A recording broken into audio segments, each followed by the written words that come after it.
ಸ್ನೇಹಿತರೆ ನಮಸ್ಕಾರ. ಪರಮೇಡ್ಜ್ ಯೂಟ್ಯೂಬ್ ಚಾನಲ್ಗೆ ತಮಗೆಲ್ಲರಿಗೂ ಸ್ವಾಗತ. ಇಂದಿನ ಕ್ಲಾಸ್ನಲ್ಲಿ ನಾವು ಕರ್ನಾಟಕ ಬಜೆಟ್ ಬಗ್ಗೆ ನೋಡೋಣ. 2026-27ರ ಬಜೆಟ್ ಬಗ್ಗೆ ನೋಡೋಣ.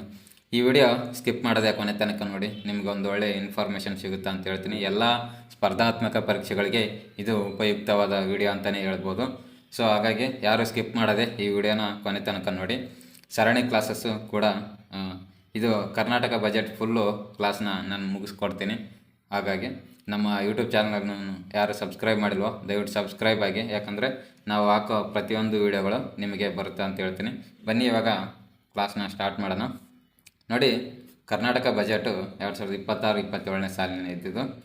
ಮೊದಲಿಗೆ ನೋಡಿ, ಮುಖ್ಯಮಂತ್ರಿ ಸಿದ್ದರಾಮಯ್ಯ ಅವರು 2026-27ನೇ ಸಾಲಿನ ಆಯವ್ಯಯವು ಸೇರಿದಂತೆ ಒಟ್ಟು ಎಷ್ಟು ಬಾರಿ 17 ಬಾರಿ ರಾಜ್ಯ ಬಜೆಟನ್ನು ಮಂಡಿಸಿದ್ದಾರೆ. ಯಾರಂದರೆ ಸಿದ್ದರಾಮಯ್ಯ ಅವರವರು, ಮಾಜಿ ಮುಖ್ಯಮಂತ್ರಿ ಸಿದ್ದರಾಮಯ್ಯ ಅವರು, ಇವಾಗ ಮಾಜಿ ಮುಖ್ಯಮಂತ್ರಿ ಅವರು ಒಟ್ಟು 17 ಬಾರಿ ಬಜೆಟ್ ಮಂಡಿಸಿದ್ದಾರೆ. ನೋಡಿ, ಭಾರತದಲ್ಲಿ ಅತಿ ಹೆಚ್ಚು ಬಾರಿ ರಾಜ್ಯ ಬಜೆಟ್ ಮಂಡಿಸಿದವರು ಯಾರಪ್ಪ ಅಂತಂದರೆ ವಾಜಪೇಯಿ ವಾಲಾ ಅವರು. ಇವರು ಗುಜರಾತ್ ರಾಜ್ಯದವರು. ಇವರು 18 ಬಾರಿ ಬಜೆಟ್ ಮಂಡಿಸಿದ್ದಾರೆ. ಯಾರು? ವಾಜಪೇಯಿ ವಾಲಾ ಅವರು ಭಾರತದ ಅತಿ ಹೆಚ್ಚು ರಾಜ್ಯ ಬಜೆಟ್ ಮಂಡಿಸಿದವರಲ್ಲಿ ವಾಜಪೇಯಿ ವಾಲಾ ಅವರು. ಇವರು ಗುಜರಾತ್ ರಾಜ್ಯದವರು 18 ಬಾರಿ ಬಜೆಟ್ ಮಂಡಿಸಿದ್ದಾರೆ ಅಂತಲೇ ಹೇಳ್ಬೋದು. ಇನ್ನು ನೆಕ್ಸ್ಟ್ ನೋಡಿ, ಕರ್ನಾಟಕದಲ್ಲಿ ಮಂಡಿಸಿದ ದಿನಾಂಕ. ಕರ್ನಾಟಕ ಬಜೆಟ್ ಯಾವಾಗ ಮಂಡನೆ ಆಯಿತು ಅಂತಂದರೆ, ಮಂಡಿಸಿದ ದಿನಾಂಕ 6 ಮಾರ್ಚ್ 2026ರಂದು ಕರ್ನಾಟಕದಲ್ಲಿ ಬಜೆಟ್ ಮಂಡನೆ ಆಯಿತು. ಒಟ್ಟು ಬಜೆಟ್ನ ಗಾತ್ರ ನೋಡೋದಾದರೆ 4,48,004 ರೂಪಾಯಿ, 4 ಕೋಟಿ ರೂಪಾಯಿ ಆಗಿರುತ್ತೆ. ಇನ್ನು 2026-27ನೇ ಸಾಲಿನ ಕರ್ನಾಟಕ ಬಜೆಟ್ ಜಿಲ್ಲಾವಾರು ಯೋಜನೆಗಳನ್ನು ನಾವು ನೋಡೋದಾದರೆ, ಯಾವುದು ಜಿಲ್ಲಾವಾರು ಯೋಜನೆಗಳನ್ನು ನೋಡೋಣ.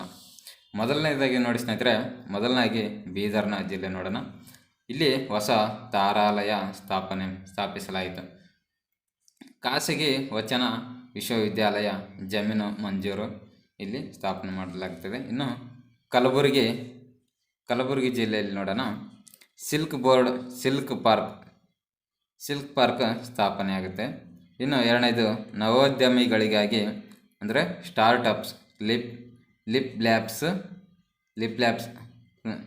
ಪ್ಲಗ್ ಆ್ಯಂಡ್ ಪ್ಲೇ ಇನ್ಕ್ಯುಬೇಷನ್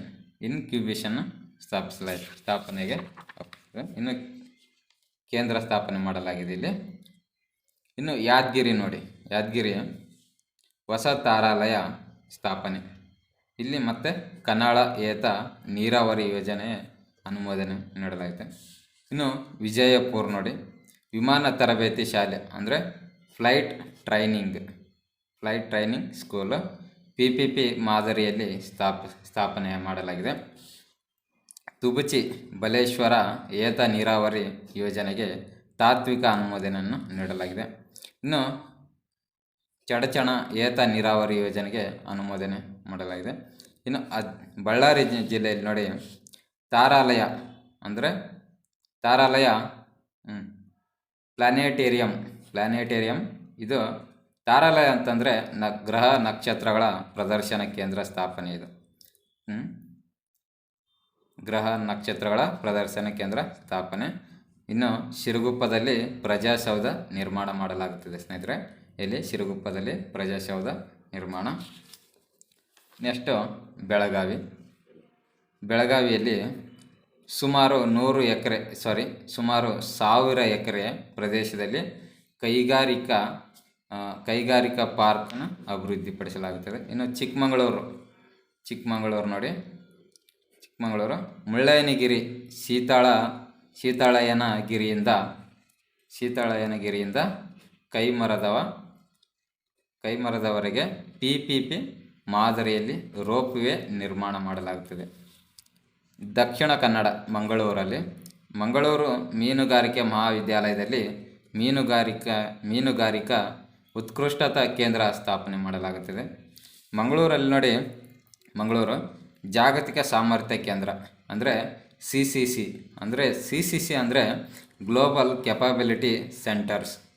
ನೋಡಿ, ಕರ್ನಾಟಕ ಸರ್ಕಾರವು ಮಾಹಿತಿ ತಂತ್ರಜ್ಞಾನ ವಲಯವನ್ನು ಬೆಂಗಳೂರಿನಿಂದ ಹೊರತಾಗಿ ರಾಜ್ಯದ ಇತರ ನಗರಗಳಿಗೂ ವಿಸ್ತರಿಸುವ ನಿಟ್ಟಿನಲ್ಲಿ ಮಹತ್ವದ ಕ್ರಮಗಳನ್ನು ಕೈಗೊಂಡಿದೆ ಅಂತಲೇ ಹೇಳ್ಬೋದು. ನೋಡಿ, 26ರ ಬಜೆಟ್ನಲ್ಲಿ ಮುಖ್ಯಮಂತ್ರಿ ಸಿದ್ದರಾಮಯ್ಯನವರು ಈ ಕುರಿತು ಪ್ರಮುಖ ಘೋಷಣೆ ಮಾಡಿದ್ದಾರೆ. ಹೊಸ ಐ ಟಿ ಪಾರ್ಕ್ ಮಂಗಳೂರಿನಲ್ಲಿ ಕಿಯೋನಿಕ್ಸ್ ಮೂಲಕ ಅತ್ಯಾಧುನಿಕ ಐ ಟಿ ಪಾರ್ಕನ್ನು ಅಭಿವೃದ್ಧಿಪಡಿಸಲು ಸರ್ಕಾರ ನಿರ್ಧರಿಸಿದೆ. ಈ ಐ ಟಿ ಪಾರ್ಕ್ ಮಂಗಳೂರಿನಲ್ಲಿ GCCಗಳನ್ನು ಸ್ಥಾಪಿಸಲು ಮತ್ತು ಜಾಗತಿಕ ಕಂಪನಿಗಳನ್ನು ಆಕರ್ಷಿಸಲು ಮೂಲಸೌಕರ್ಯವನ್ನು ಒದಗಿಸಲಿದೆ. ನೋಡಿ, GCC ನೀತಿ ಗುರಿ ಏನಿದೆ ಅಂತಂದರೆ, ಕರ್ನಾಟಕವು ದೇಶದಲ್ಲೇ ಮೊದಲ ಬಾರಿಗೆ GCC ನೀತಿಯನ್ನು ಪರಿಚಯಿಸಿದ ರಾಜ್ಯವಾಗಿದೆ. ನೆನಪಿಟ್ಕೊಳ್ಳಿ ಸ್ನೇಹಿತರೆ, ಇದು ಕರ್ನಾಟಕವು ದೇಶದಲ್ಲೇ ಮೊದಲ ಬಾರಿಗೆ GCC ನೀತಿಯನ್ನು ಪರಿಚಯಿಸಿದ ರಾಜ್ಯವಾಗಿದೆ. 2029ರ ವೇಳೆಗೆ ರಾಜ್ಯದಲ್ಲಿ 500 ಹೊಸ GCCಗಳನ್ನು ಸ್ಥಾಪಿಸುವ ಗುರಿಯನ್ನು ಸರ್ಕಾರ ಹೊಂದಿದೆ ಅಂತಲೇ ಹೇಳ್ಬೋದು. ಇದರಿಂದ ಸುಮಾರು 3.5 ಲಕ್ಷ ಜನರಿಗೆ ಉದ್ಯೋಗಾವಕಾಶ ದೊರೆಯಲಿದೆ ಮತ್ತು ರಾಜ್ಯಕ್ಕೆ ಸುಮಾರು $50 ಬಿಲಿಯನ್ ಆರ್ಥಿಕ ಉತ್ಪಾದನೆ ಸಿಗುವ ನಿರೀಕ್ಷೆಯಲ್ಲಿದೆ. ನೋಡಿ ಸ್ನೇಹಿತರೆ, ನೆನಪಿಟ್ಕೊಳ್ಳಿ, ಕರ್ನಾಟಕವು ದೇಶದಲ್ಲೇ ಮೊದಲ ಬಾರಿಗೆ GCC ನೀತಿಯನ್ನು ಪರಿಚಯಿಸಿದ ರಾಜ್ಯವಾಗಿದೆ. 2029ರ ವೇಳೆಗೆ 500 ಹೊಸ GCC ಸ್ಥಾಪಿಸುವ ಗುರಿಯನ್ನು ಹೊಂದಿದೆ ಅಂತಲೇ ಹೇಳ್ಬೋದು. ನೆಕ್ಸ್ಟ್ ನೋಡಿ, ಗದಗ ಜಿಲ್ಲೆ. ನೋಡಿ, ಗದಗ ಕಪ್ಪತ್ತಗುಡ್ಡ ಲಕ್ಕುಂಡಿ ಪ್ರವಾಸೋದ್ಯಮ ಸರ್ಕ್ಯೂಟ್ ಪಥ ಅಭಿವೃದ್ಧಿ. ಮಂಡ್ಯ ಪಾಂಡವಪುರ ತಾಲೂಕನ್ನು ಸಂಪೂರ್ಣ ಸಾವಯವ ತಾಲೂಕನ್ನಾಗಿ ಪರಿವರ್ತಿಸಲು ಅಧಿಕೃತ ಸಾವಯವ ಪ್ರಮಾಣೀಕರಣ ವ್ಯವಸ್ಥೆ ಜಾರಿಗೆ ತರಲಾಗುವುದು. ಚಾಮರಾಜನಗರ. ನೋಡಿ, ಹನ್ನೂರು ತಾಲೂಕು ನೀರಾವರಿ ಒದಗಿಸಲು ಉಡುತೊರೆಹಳ್ಳಿ ಯೋಜನೆಯನ್ನು ಕೈಗೊಳ್ಳಲಾಗುವುದು. ಕೊಪ್ಪಳ GTTC. ನೋಡಿ, GTTC MSDCಯಲ್ಲಿ ಏಕಾಸ್ ಟಾಯ್ ಕಲ್ಚರ್ ಇಂಡಸ್ಟ್ರಿ ಸಹಯೋಗದೊಂದಿಗೆ ಇದು ಪ್ರೆಸಿಷನ್ ಟೂಲ್ ಇಂಜಿನಿಯರಿಂಗ್ ತಂತ್ರಜ್ಞಾನ ಕೇಂದ್ರ ಸ್ಥಾಪಿಸಲಾಗುವುದು. ನೆಕ್ಸ್ಟು ವಿಜಯನಗರ. ನೋಡಿ, ವಿದ್ಯಾರ್ಥಿಗಳಲ್ಲಿ ವೈಜ್ಞಾನಿಕ ಅರಿವು ಮೂಡಿಸಲು ಹೊಸ ತಾರಾಲಯ ಪ್ಲಾನೆಟೇರಿಯಂ ಸ್ಥಾಪನೆ ಮಾಡಲಾಗಿದೆ.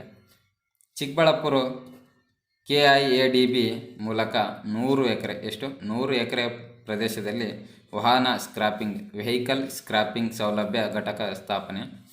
ಕೋಲಾರ ಪ್ರತಿಯೊಂದು ತಾಲೂಕಿನಲ್ಲಿ MSIL ವತಿಯಿಂದ ಪ್ರಾಯೋಗಿಕವಾಗಿ ರೈತ ಮಾಲ್ಗಳನ್ನು ಸ್ಥಾಪಿಸಲಾಗುವುದು.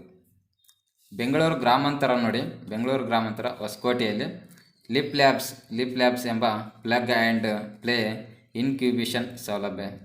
ಇನ್ನು ರಾಮನಗರ ಸಿಲ್ಕ್ ಪಾರ್ಕ್ ಸ್ಥಾಪನೆ. ರಾಮನಗರದಲ್ಲಿ ಸಿಲ್ಕ್ ಪಾರ್ಕ್ ಸ್ಥಾಪನೆ. ನೆಕ್ಸ್ಟ್ ಮೈಸೂರು. ನೋಡಿ, ಮೈಸೂರು ವಿಮಾನ ನಿಲ್ದಾಣದ ಹತ್ತಿರ KIADB ವತಿಯಿಂದ ಏರೋಸ್ಪೇಸ್ ಪಾರ್ಕ್ ಸ್ಥಾಪಿಸಲಾಗುವುದು. ಬೆಂಗಳೂರಿನ ದಟ್ಟಣೆ ಕಡಿಮೆ ಮಾಡಲು ಮೈಸೂರು ನಗರವನ್ನು ರಾಜ್ಯದ ಎರಡನೇ IT ಸಿಟಿಯನ್ನಾಗಿ ಅಭಿವೃದ್ಧಿಪಡಿಸಲಾಗುವುದು. ತಾಂಡವಪುರದಲ್ಲಿ ಸಿಲ್ಕ್ ಪಾರ್ಕ್ ನಿರ್ಮಿಸಲಾಗುವುದು. ಮೈಸೂರು ಮೃಗಾಲಯದಲ್ಲಿ ಪ್ರವಾಸಿಗರಿಗಾಗಿ ಪ್ರಕೃತಿ ನಿರೂಪಣಾ ಕೇಂದ್ರ ಸ್ಥಾಪನೆ. ಸ್ಥಳೀಯ ಮೇಕೆ ತಳಿ ಉನ್ನತೀಕರಣಕ್ಕೆ ಬೋಯರ್ ಮೇಕೆ ಸಂವರ್ಧನಾ ಕೇಂದ್ರ ಸ್ಥಾಪನೆಗೆ ಮತ್ತು ಪಿರಿಯಾಪಟ್ಟಣದ ಕಂಪಲಾಪುರದಲ್ಲಿ ಬಂಡೂರು ಕುರಿ ತಳಿ ಸಂವರ್ಧನಾ ಕೇಂದ್ರ ಸಮಗ್ರ ಅಭಿವೃದ್ಧಿ. ಇನ್ನು ಮೈಸೂರು ಫಿಲ್ಮ್ ಸಿಟಿ ನಿರ್ಮಾಣಕ್ಕೆ PPP ಮಾದರಿ. PPP ಅಂತಂದರೆ ಪಬ್ಲಿಕ್ ಪ್ರೈವೇಟ್ ಪಾರ್ಟ್ನರ್ಶಿಪ್ ಅಂತ. ಸಾರ್ವಜನಿಕ ಖಾಸಗಿ ಸಹಭಾಗಿತ್ವದಲ್ಲಿ ನೋಡಿ, ಸಾರ್ವಜನಿಕ ಖಾಸಗಿ ಸಹಭಾಗಿತ್ವ ಪಬ್ಲಿಕ್ ಪ್ರೈವೇಟ್ ಪಾರ್ಟ್ನರ್ಶಿಪ್ಪು PPP ಅಂದರೆ. ಇನ್ನು ಸೈಕ್ಲಿಂಗ್ ಕ್ರೀಡೆ ಉತ್ತೇಜಿಸಲು ದಟ್ಟಗಳಲ್ಲಿ ಆಧುನಿಕ ಸೈಕ್ಲಿಂಗ್ ವೆಲೋಡ್ರೋಮ್ ನಿರ್ಮಾಣ ಮಾಡಲಾಗುತ್ತಿದೆ. ಬೆಂಗಳೂರು ನಗರ ನೋಡಿ, ವಿಕ್ಟೋರಿಯಾ ಆಸ್ಪತ್ರೆಗೆ ಮರುನಾಮಕರಣ ಮಾಡಲಾಗಿತ್ತು. ಏನಪ್ಪ ಅಂತಂದರೆ ಶಾಂತವೇರಿ ಗೋಪಾಲಗೌಡ ಆಸ್ಪತ್ರೆ ಎಂದು ಮರುನಾಮಕರಣ ಮಾಡಲಾಗುತ್ತೆ. ಯಾವುದಕ್ಕೆ? ವಿಕ್ಟೋರಿಯಾ ಆಸ್ಪತ್ರೆಗೆ ಶಾಂತವೇರಿ ಗೋಪಾಲಗೌಡ ಆಸ್ಪತ್ರೆ ಎಂದು ಮರುನಾಮಕರಣ ಮಾಡಲಾಯಿತು. ಆದಿನಾರಾಯಣ ಹೊಸಳ್ಳಿ ವಿಜ್ಞಾನ ನಗರ ಸೈನ್ಸ್ ಸಿಟಿ. ಇನ್ನು ಆನೇಕಲ್ KHB ಸೂರ್ಯ ಕ್ರೀಡಾ ಗ್ರಾಮ ಅಂತಾರಾಷ್ಟ್ರೀಯ ಕ್ರೀಡಾಂಗಣ ನಿರ್ಮಾಣ. ಬೆಂಗಳೂರು ರೋಬೋಟಿಕ್ಸ್ ಮತ್ತು AI ಇನೋವೇಷನ್ ಝೋನ್ ಮತ್ತು ಬೈನ್ಸ್ ಕ್ಯಾಂಪಸ್ನ ಸ್ಥಾಪನೆ. ಮಲ್ಲೇಶ್ವರಂನ ಮೈಸೂರು ಲ್ಯಾಂಪ್ಸ್ ಆವರಣದಲ್ಲಿ ಅಂತಾರಾಷ್ಟ್ರೀಯ ಮಟ್ಟದ ಮೈಸ್ ಸಮಾವೇಶ ಕೇಂದ್ರ ನಿರ್ಮಾಣ ಮಾಡಲಾಗ್ತದೆ.